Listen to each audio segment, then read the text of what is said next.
और आइए अब आपको सीधे लिए चलते हैं कर्नाटक के कलबुर्गी, जहां प्रधानमंत्री मोदी एक रैली को संबोधित कर रहे हैं। बधाई देना चाहता हूं कि जिन्होंने शहीद स्मारक का निर्माण किया,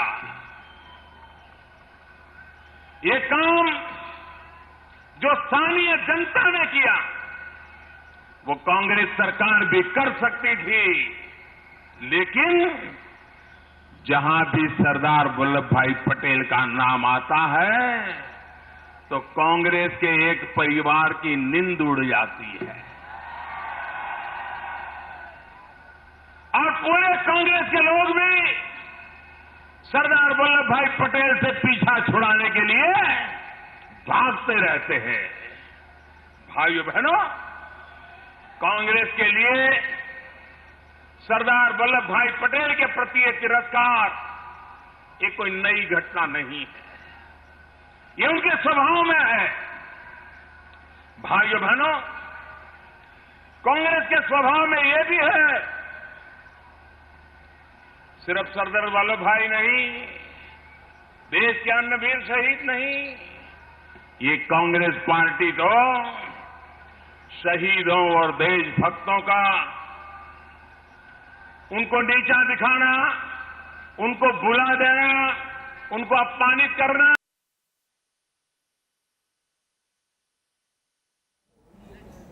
तो यहाँ पर सरकार को बदलने की जरूरत है।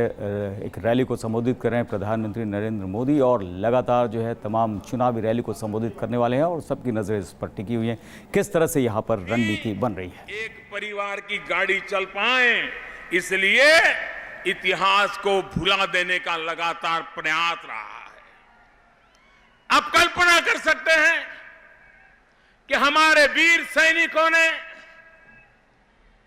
आतंकवादियों के किले में जाकर के सर्जिकल स्ट्राइक करके उनके छक्के छुड़ा दिए। और भारत के एक प्रसिद्ध अखबार ने लिखा था कि वहां के लोग कह रहे हैं कि सर्जिकल स्ट्राइक के बाद ट्रकों में पाकिस्तान को मृतदेह उठाने पड़ रहे थे। ऐसा पराक्रम सर्जिकल स्ट्राइक में हमारे वीर सैनिकों ने किया।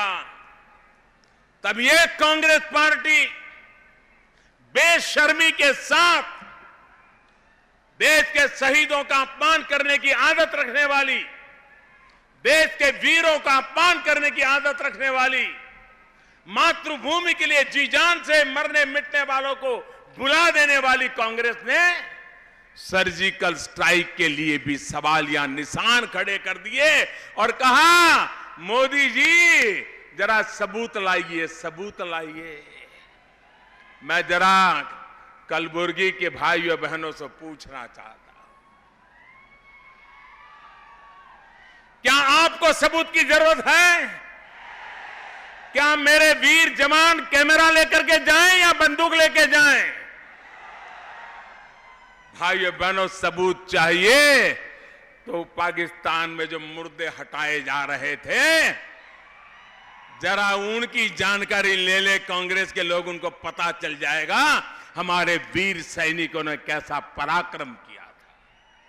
भाइयों बहनों, लेकिन जो उनके सर्वश्रेष्ठ नेता भी खुलेआम बड़ी सभा में अगर वंदे मातरम का अपमान कर सकते हैं तो उनसे देशभक्ति के पराक्रमों के प्रति सकारात्मक भाव व्यक्त होना असंभव होता है।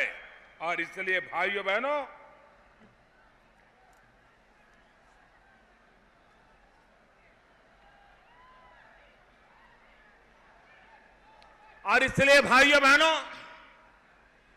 आजादी के दीवानों के प्रति और हमारे कर्नाटक में भी इस कांग्रेस पार्टी का सेना के साथ कैसा नाता रहा है, ये हमारे कर्नाटक के भाइयों से ज्यादा कौन जानता है।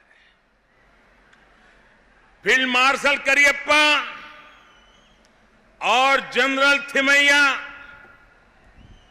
पूरे विश्व में सेना नायकों के रूप में जिनका नाम था, पूरा हिंदुस्तान जिनका नाम लेते ही गर्व अनुभव करता है, आज भी उनका स्मरण करते हुए हमारी हिंदुस्तान की सेना के जवान मर मिटने के लिए निकल पड़ते हैं। लेकिन फील्ड मार्शल करियप्पा हो, जनरल थिमैयाजी हो, उनके प्रति कांग्रेस सरकारों का क्या रवैया रहा था, किस प्रकार से उनको अपमानित किया गया था, ये इतिहास भली भांति आपको बताता है। 1948 में पाकिस्तान से युद्ध जीता फील्ड मार्शल जनरल थिमैयाजी के नेतृत्व में, लेकिन उस पराक्रम के बाद कश्मीर को बचाने वाले जनरल थिमैया का उस समय के प्रधानमंत्री नेहरू और उस समय के रक्षा मंत्री कृष्णा मेनन ने बार बार अपमान किया था, और इसी के कारण जनरल थिमैया को अपने पद से सम्मान के खातिर इस्तीफा देना पड़ा था। मैं कर्नाटक की नई पीढ़ी को बताना चाहता हूं, ये कांग्रेस का रवैया देश के सेना के मुखिया के प्रति रहा है, कर्नाटक के वीर पुत्र के प्रति रहा है। ये बात कर्नाटक के नौजवानों ने भूलनी नहीं चाहिए। भाइयों बहनों,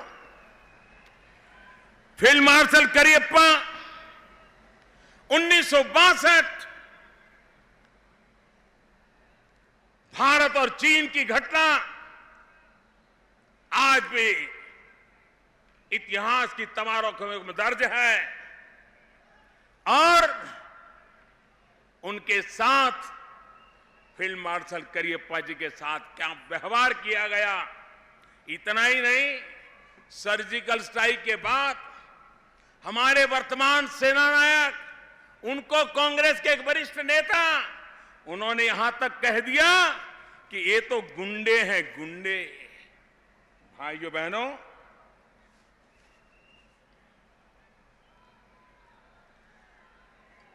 आपसे मैं पूछना चाहता हूं, इस देश में कभी भी कोई अनपढ़ व्यक्ति भी क्या कभी हमारे सेना नायक को, हमारी सेना को, देश की रक्षा के लिए मर मिटने वाले जवानों को कभी भी, और मैं आपसे पूछ रहा हूं, क्या कभी भी कोई हमारे इन वीर सैनिकों को कभी गुंडा कहने का पाप कर सकते हैं क्या? कर सकते हैं क्या? क्या कांग्रेस ने सेना को गुंडा कहने वाले लोगों को माफी मांगवाने के लिए मजबूर किया क्या? क्या कांग्रेस पार्टी से उनको निकाला क्या? क्या कांग्रेस पार्टी उनको रक्षण दे रही है कि नहीं दे रही है? मंच पर बिठा करके उनको शोभायमान कर रही है कि नहीं कर रही है? भाइयों बहनों, जय जवान जय किसान, ये मंत्र हिंदुस्तान की सेना, हिंदुस्तान के किसान को ताकत देता रहा। जवानों के साथ लगातार क्या करते रहे हैं, उसके इतिहास में मैं और ज्यादा जाना नहीं चाहता, लेकिन मेरा किसान भाइयों बहनों, ये हमारा क्षेत्र जो दाल पैदा करने वाला क्षेत्र है। कलबुर्गी को तुर दाल का खलिहान, या कन्नड़ा में तोगारी कनाजा, ये तोगारी कनाजा भी कहा जाता है। यहां के किसानों की मेहनत आज हिंदुस्तान भर में गुलबर्ग तुर दाल एक ब्रांडेड नेम बन गया है, और पूरे कर्नाटक में जितनी तूर दाल होती है उसकी आधी तूर दाल यहीं के मेरे किसानों के परिश्रम से पैदा हो।